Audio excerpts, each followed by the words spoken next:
So where I always break from is roughly, I would say, like if that's roughly maybe 3 inches or 4 inches just to the right hand side. Now it depends on how close that you normally cue to the cue ball, but I always have the cue ball literally like just off the line.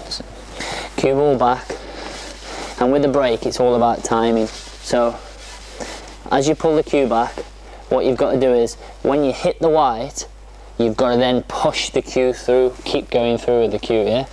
So as you hit it, you don't want to do this. So as you hit it, you don't want to pull the cue back, because it just takes all the power out of the ball. So as you hit it, you've got to push the cue all the way through. So cue up there, pull it back, and now as I strike it, I'm going to push the cue all the way through to probably like the blue spot. Ready? There, and then all the way through.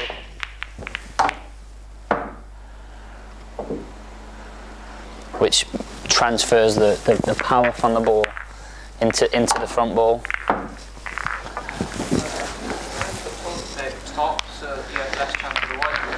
Well, the problem with playing it with top is when you play with too much topspin, it takes the power out of the ball. So,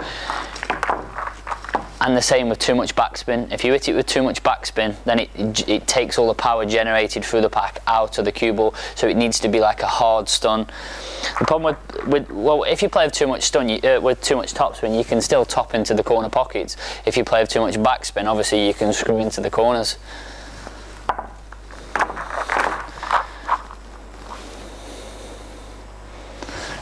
You want to have a go at the break? Where do you normally? Right there. Yeah. Just off the centre. And where do you put your hand? Or you put your hand on the table? Well, try pulling the cue ball back a little bit, and try putting your hand. Can you? Like that. Yeah, like that. But if you can just tuck your thumb inside the cue, like that, and then keep it. That's it. Use that as a guide. So as you come back to there, you're going to come back and slight pause again, and then drive through. But you need the cue to go through. Don't stop when you hit the white.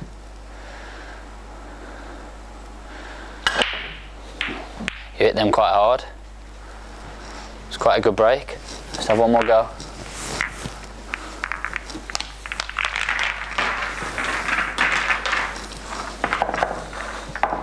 That's it. You would definitely create more power like this than you can off your hand. Yeah. I just felt you haven't got as much control like this. Well, once you get used to playing like it, I feel like when I cue off the cushion to pot a ball, yes. I've got more control. I do it like that. Yeah. Yeah, but the problem with that is when you cue over your hand of doing it over the cushion, is you're too high, because you need to get your thumb out the way to allow your cue to be lower. If I cue off my hand, look, it's like I'm cueing down on the ball, look. If I cue there, I'm flat.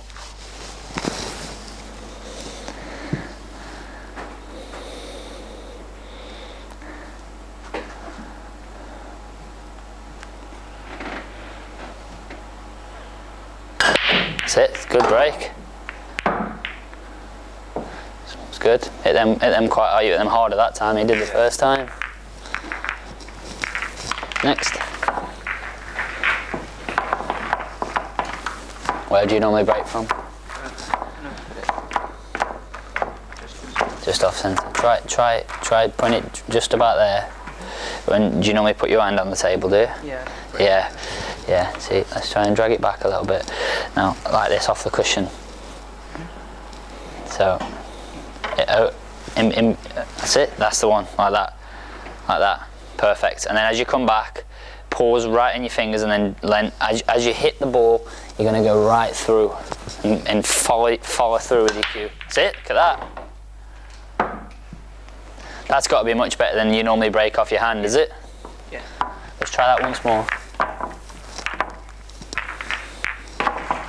But the key to this is don't have the cue ball too far away, because then you're stretching for it, and by the time you've got to it, you've gone past the maximum acceleration point. If you have it too far back, you're too close before you've actually got to the maximum. So I would say that roughly about in the middle there. It's normally just off the yellow, like off the end ball. What, to hit the front ball? Like where the white is, just like. Yeah, well, that. yeah, no, like the spots there, I would just pull it over maybe 3 inches, and then at the minute just drag it down about the same distance. That's it, perfect. And what you're doing with those 2 fingers is you're keeping the cue, because the cue can't go anywhere else other than straight, because those 2 fingers are a guide, like that. Those are a guide, and across your thumb's a guide. So it can only, as you pull it back, it can only go through straight. And as you pull back there, all the way through. Like exactly as you just did. Good break. Good break, that is. That time you obviously lost the cue ball to the right hand side. But that's a great, I mean, look at those yellows. Yeah. You would never be able to create that much power breaking off your hand. Because you physically can't get the, because once you pull the cue back to there, you then can't go any further. You can't create any more power than going to there. None of the top players, anyone breaks off the hand. Everyone breaks like that.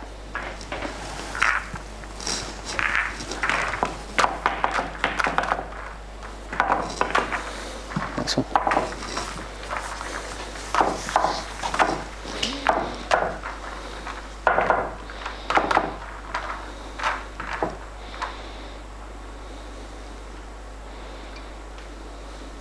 Where would you normally break from?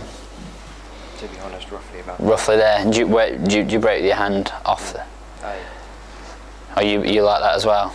See, your thumb, try tucking your thumb inside instead. So instead of having it hanging out like that, try putting it in.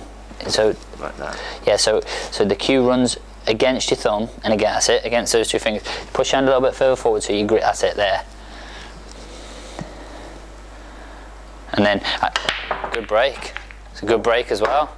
Brilliant. That's it, because as you come back, you've then got to just concentrate, and as you hit the ball, don't stop. Let the momentum drive all the way through as well. I think we've got a good racker here, we haven't had a bad one.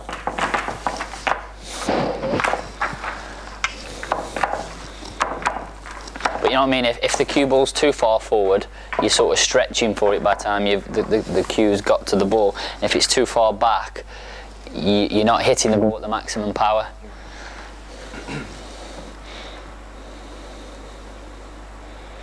So as you come back and you stop, after you've hit the white, keep the cue going forward. That's it, so you want the cue, that's it, rubbing against your thumb and against those 2 fingers, so it just keeps it in a straight line. And then as you come back, pause, and then all the way through. Good break. It's good. Missed one yet, have we? No, it's brilliant. There you go, mate. Where, On now, isn't it? yeah, it is. Yeah. Where do you normally break from? Oh, that's exactly what, yeah. And what do you do with your hand? So you swapped hands on me then? Yeah. Breaking right-handed. Let's just have a look. That's it, it's perfect. That's it, get your thumb as it, that's it. Yeah, like that.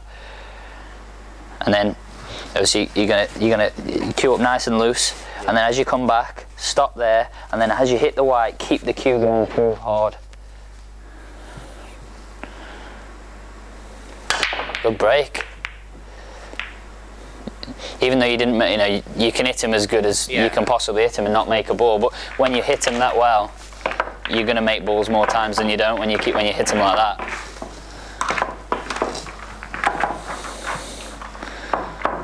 That's it. That's it. And if you can just grip the edge of the cushion with those 2 fingers, it helps. That's it.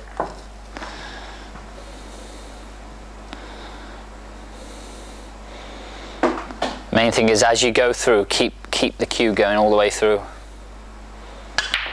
And break. You got to see. You know, you were saying about playing with topspin and screw back. See how much softer it then, because you got too much. You got too much bottom spin on it. Yeah. It hit it and it took all the power out of it, and that's why it just flew back from it. Just need to be a little bit higher on the white, just so it's like a hard stun, like your first break was really. Yeah. Anything else? We've done down the cushions, done breaking, done side spin. You could take a tea break. Yeah. Yeah. Do you guys want to have a quick break? We're just going to have a brew, we've got some cakes and stuff there, so we have a quick sort of 10-minute and you can have a think if there's anything else specific you'd like to go through. Doubles, yeah, we'll do doubles when we come back. Yeah, that's a good one. The thing with doubles is, doubles always play different on any table that you play on. Depends what happens. This is quite slidey, so you would have to aim a little bit lower down the cushion because it's going to slide off a little bit more. But doubles is a really good one because it also depends on where you hit the cue ball and what happens to the ball, which obviously I'll show you after you've had a bit of lunch. Okay, so join us again in part 5 where Gareth takes us through how to play doubles off the cushion. For more Gareth Potts coaching, please join us at homeleisuredirect.com/TV.